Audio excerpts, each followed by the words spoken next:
Hello, my name is Catherine Roth, and this is my project called Housing as Prevention, a multi-level trauma-informed substance use prevention program for homeless youth in Scott County, Iowa. I wanted to be very clear with the title that this proposal is grounded in the idea that homelessness and substance use among youth is not a moral failure or individual problems, rather, they're predictable outcomes of structural inequality. Youth homelessness is a preventable public health crisis. And when we look at substance use, the disparities are pretty stark. In Iowa, nearly half of homeless youth report recent alcohol use compared to only 13% of housed youth. That difference alone tells us this isn't about personality or bad decision making, it's about environment, exposure, and access. These patterns come from the Iowa Department of Public Health, but are also echoed nationally. This brings us to our first table. This table highlights the core disparities between homeless and housed youth in Scott County, Iowa. Across substance use, graduation rates, and trauma exposure, homeless youth are consistently worse off. 64% report 4 or more adverse childhood experiences compared to about 14% of housed youth. These differences aren't accidental. It's a production by housing instability, disrupted education, and delayed access to care. This is our first graph. This graph makes that trauma gap very visible. High ACE exposure is far more common among homeless youth. We know from decades of research that cumulative trauma increases risk for mental health disorders and substance use. So when we talk about prevention, ignoring trauma isn't just ineffective, it is irresponsible and negligent. This is our second graph, and one of the most important findings in the literature, about 70% of homeless youth initiate substance use after becoming homeless. That comes from Edidin and colleagues. This directly challenges the narrative that substance use causes homelessness. More often, homelessness causes substance use as a coping response to instability, stress, and lack of safety. This is our second table, and this table shows how risk accumulates. Housing instability leads to chronic stress. High ACE exposure increases depression and PTSD. Disrupted education removes protective supervision. Peer survival networks normalize risky behavior, and limited preventative care delays identification of substance use disorders. These factors don't exist in isolation, they compound on each other.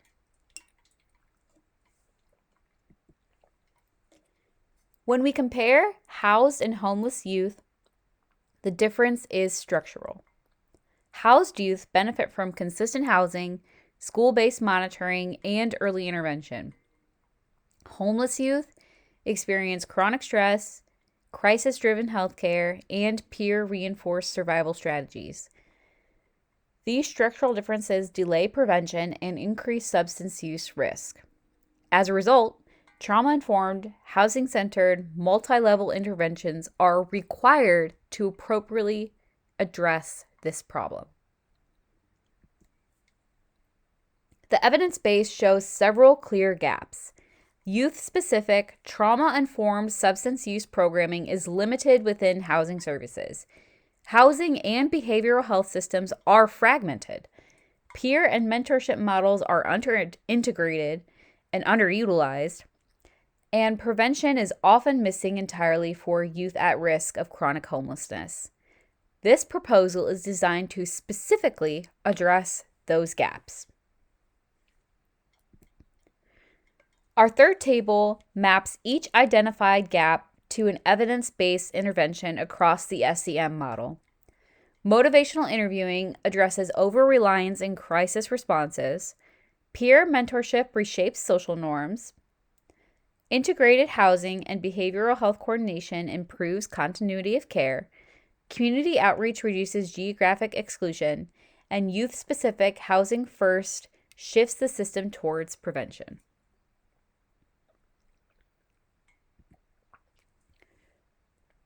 Why a multi-level SAM approach? Well, substance use among homeless youth is predictably shaped by trauma, peer networks, service access, neighborhood context, and housing and education policy.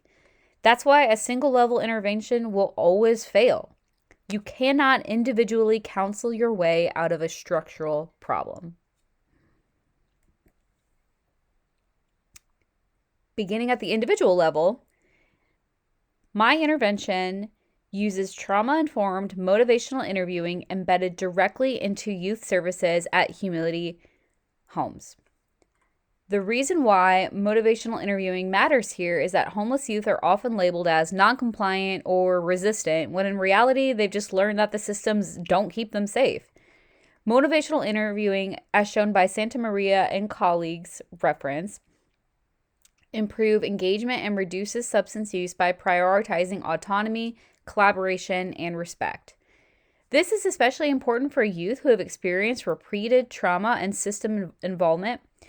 Instead of demanding sobriety or punishing relapse, motivational interviewing meets the youth where they are and treats substance as a coping strategy that can be replaced, rather than blaming the youth and treating it as a moral failing. At the interpersonal level, this intervention focuses on supportive adult relationships and intentional peer connections. In the research by Tyler and Schmitz, they show that peer networks among homeless youth often reinforce substance use as a survival norm. This isn't because youth want to be harmed or even necessarily to harm others. It's because those behaviors are normalized in unstable environments. By prioritizing consistent caseworker relationships, healthy adult mentorship relationships, and referral partnerships with mentoring organizations such as Big Brothers Big Sisters, this intervention deliberately reshapes social norms and provides a source of support. The goal is to replace survival-based peer influence with relationships that model stability, accountability, and care. At the organizational level, the intervention addresses one of the most persistent failures in the system: fragmentation.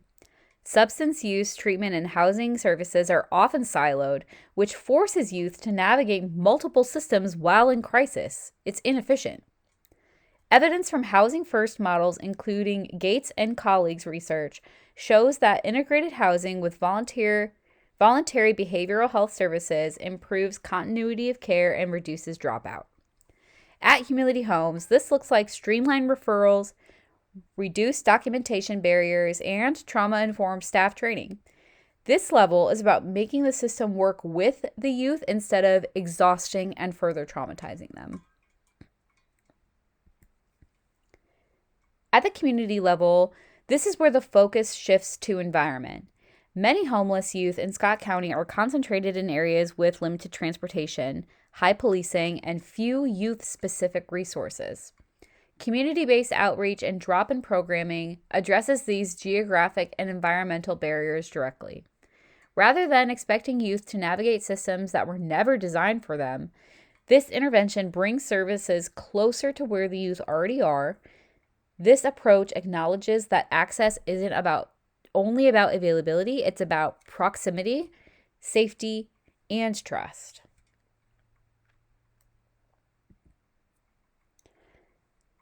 At the policy level, this intervention advocates for youth-specific Housing First models and expanded use of SBIRT in schools through the McKinney-Vento programs.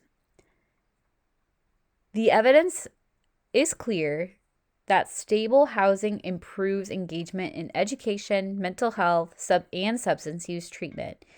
Yet, youth are often excluded from adult-oriented housing policies. Housing First reframes stability as a prerequisite for recovery and not a reward for sobriety. Expanding SBIRT in schools adds an upstream prevention layer, identifying risk before youth become chronically homeless. Together, these policies shift the system from reactive crisis management to prevention.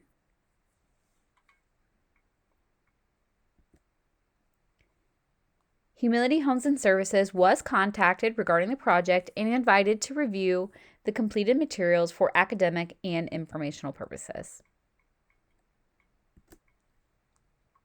Humility Homes and Services is the primary implementation partner because housing stability is the foundation of prevention. HHS already integrates housing, case management, and behavioral health referrals, making it an ideal anchor organization to partner with.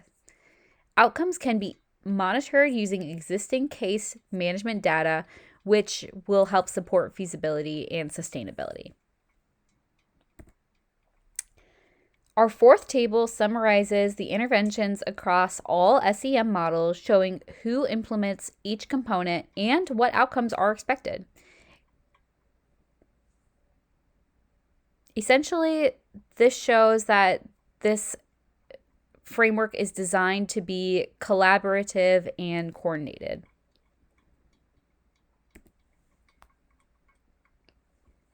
So for our expected outcomes, our short-term outcomes focuses on engagement, coping, and trust. Intermediate outcomes include reduce substance use and improve mental health stability, while long-term outcomes focus on sustained housing stability, reduced substance use disorder prevalence, and improved health equality and equity.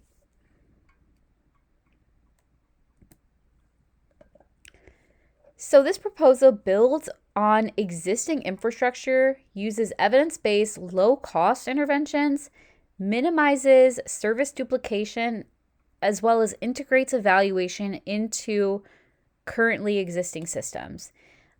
I designed it to be hopefully scalable and realistic. Why does this even matter? Why are we focusing on homeless youth and substance abuse? Well, most homeless youth initiate substance use only after losing stable housing. High trauma exposure and fragmented systems make prevention inaccessible to this population of youth. Stable housing, supportive relationships, and coordinated systems all reduce risk far more effectively than punishing them. Investing in housing-centered prevention isn't only just compassionate, it truly is evidence-based public health.